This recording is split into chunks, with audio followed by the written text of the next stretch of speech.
다음 소식 가보도록 할게요. 유효 기간이 지나버린 모바일 상품권. 지금은 다 돌려받지 못했는데 앞으로는 달라집니다.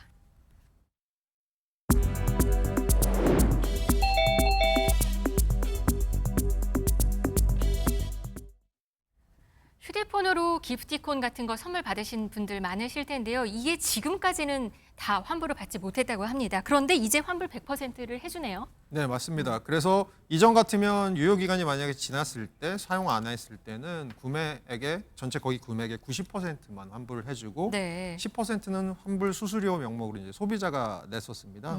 근데 만약에 요거를 이제부터는 적립금으로 현금으로 받는 게 아니고요. 적립금으로 대신 환불을 받으시면 상품권 금액과 상관없이 전액의 100% 환불을 받으실 수 있는 그런 네. 바뀌는 게 이번에 공정위에서 나온 안입니다. 네, 공정위가 이렇게 결정을 했군요. 소비자가 많은 환불을 받을 수 있도록 이거 뭐 비율을 달리 적용하는 식으로 표준 약관을 개정을 한 건데요. 현금으로 받을 경우도 전보다는 더 많이 받는 거라면서요.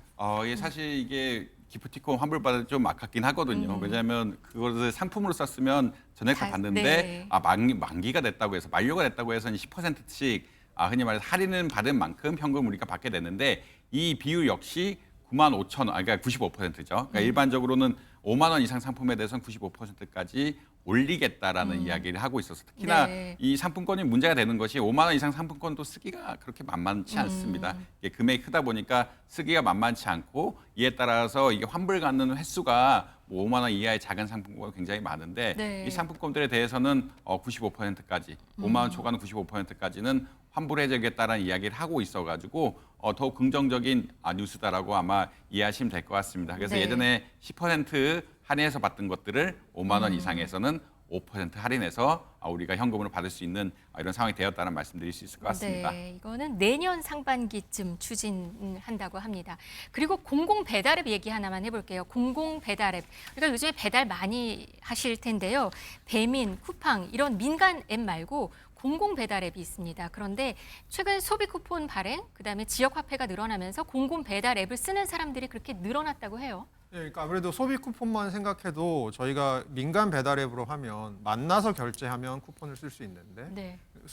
그냥 주문을 하면 쿠폰을 쓸 수 없잖아요. 네. 그런 측면에서는 좀 불편함이 있는 거고 이게 이제 공공 배달 앱 같은 경우는 그런 불편함이 없기 때문에 아무래도 조금 더 나아지고 있는 부분이 있는 것 같고요. 또 한편으로는 저는 개인적으로 그런 생각 좀 하는데 조금 배달 수수료가 점점 좀 올라가는 것이 아니냐라는 생각이 가끔씩은 배보다 배꼽이 큰 것이 맞아요. 아니냐라는 네. 생각이 들어서 그런 측면에서 예전에는 사실은 공공 배달 앱이 가지는 단점이라고 하면 아무래도 좀 쓰기 불편했었다, 제한적이다 뭐 이런 얘기가 있었는데 네. 이런 것들을 개선하면서 그리고 이것들이 소비 쿠폰과 좀 만나면서 본격적으로 화학작용을 좀 일으키고 있는 것이 아닌가 보고 있습니다. 네, 공공 배달앱 보니까 서울시 배달앱은 땡겨요가 있고 경기도 배달앱도 있네요. 이런 데서 지금 혜택들을 주는 거죠. 이런 이벤트들이 있어서 사람들이 좀 관심을 갖게 된 거죠. 일단은 소비자들이 내는 금액들이 정해져 있다. 뭐 어떤 경우에 900원 이상 내지 않는다라는 이게 소비자 부담분이 굉장히 작다라는 이슈가 하나가 있고요. 네. 그다음에 아무래도 이것들이 그 소상공인들에게도 혜택을 좀 준다. 그러니까 보통 한 10% 포인트, 보통 27% 정도 일반 배달 앱을 쓰면 내야 되는데 수수료를요? 수수료를 네. 내야 되는데 전체 따지면 이게 한 17% 수준으로 가면서 거의 10%가 아닌 10% 포인트죠.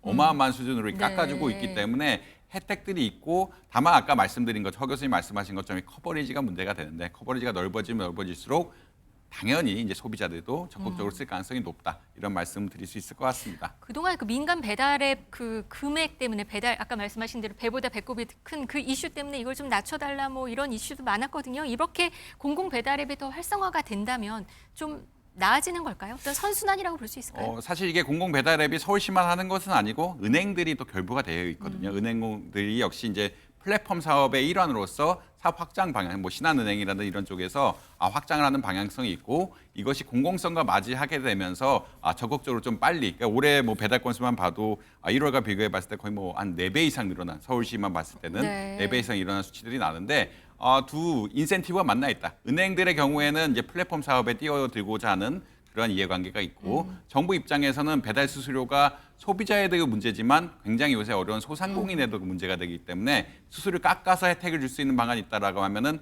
들어갈 양상들이기 때문에 이 결합이 좋고 이 결합들에 따라서 결국은 이 좀 어떻게 보면 공공 쪽에서 흔히 말하는 이 민간 쪽보다 더 적극적으로 활발하게 이 배달량 같은 걸 늘리고 있다라는 말씀드릴 수 있을 것 같습니다. 네. 이렇게 되면 민간 배달앱도 가격도 좀 내려갈까요?